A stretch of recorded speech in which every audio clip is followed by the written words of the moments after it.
Never has an entity dominated the world with so much intensity, consistency, sincerity, and multiplicity than the virus corona. The germ's positively an earthly superstar. If ever there's a conference of planets and we need someone to represent our planet who has truly unified this planet into taking certain action, it's the virus corona. All the leaders of the world have practiced one practice under the virus corona, and that is lockdown.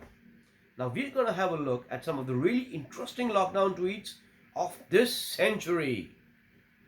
Stay with me. President Uhuru of Kenya seems to have actually banned sex for 6 months to stop the spread of the virus, which brings us to really important questions as to when and how much sex is actually necessary. And if the answer to that is yes, then sex needs to be in the list of essential items, which implies that sex workers need to be essential workers. Think about it. The Kenyan government has also advised citizens to have at least 2 beds in the household for the next 6 months. After 6 months, they can have a relook. WO from country unknown is feeling angry. And he's feeling weird. And that's because he's bumped into his parents having sex in their room. WO needs to know that when you go into someone's room, you need to knock. If there is no door and there is a curtain, you just don't remove the curtain and peep in and see what's happening. And even if you do that, you don't put it on Twitter. You turn around and walk right back. J23 says they do it all the time. You did not fall from the sky. They do it all the time. They do it all the time.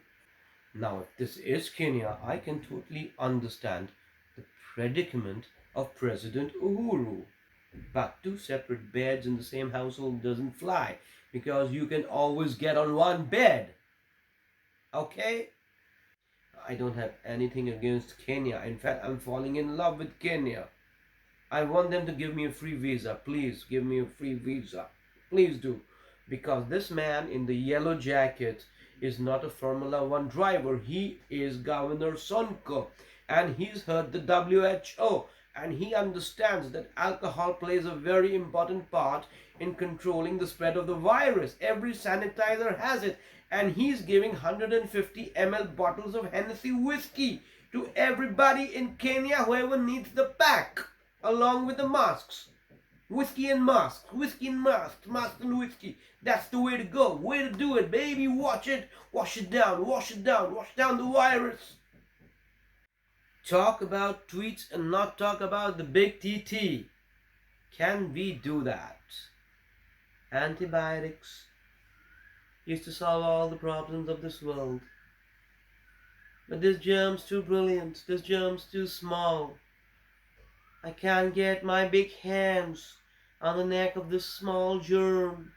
Viro 101. I'm a virus. This is for my base, they understand. And they don't care as long as I can take my hands and squeeze the neck of the viro or the bactro or whatever you are. Germ.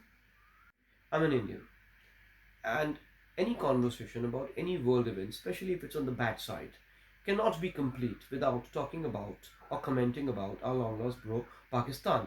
Discovery Pakistan finally tweeted that dinosaurs are back again at Rawal Lake in Rawalpindi. Absolutely, the dinos are back. And immediately they realized that the Pindi boys may come about hunting them. So they tweeted again.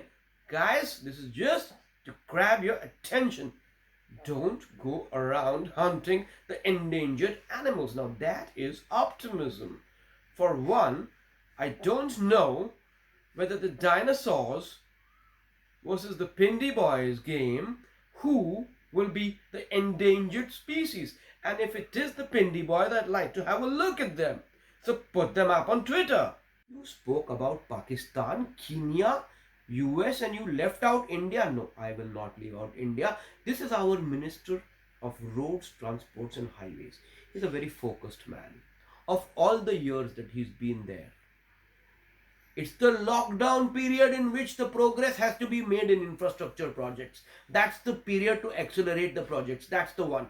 Do it now. And this is our police in Rishikesh.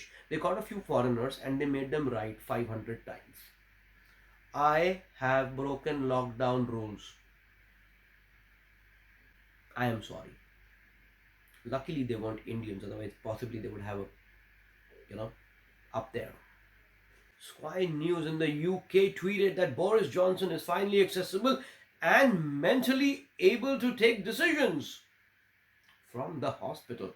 They did not mention whether the same applies when he's in Downing Street or Westminster. When I read this tweet from South Africa, it was right up my alley. The South African president donated one-third of his pay and his cabinet's pay to a solidarity fund and extended the lockdown. And out came a tweet. That's our president. Servant leadership. Servant leadership. I'm going to leave this at that and jump to Uganda, where a lawyer actually was hungry and he went to the president's office to ask for food but got arrested, and the president, maybe not at that time, was of course busy in a photo shoot shooting push-ups. There were some innovative tweets and some lovely ones, and I'm going to mention two of them.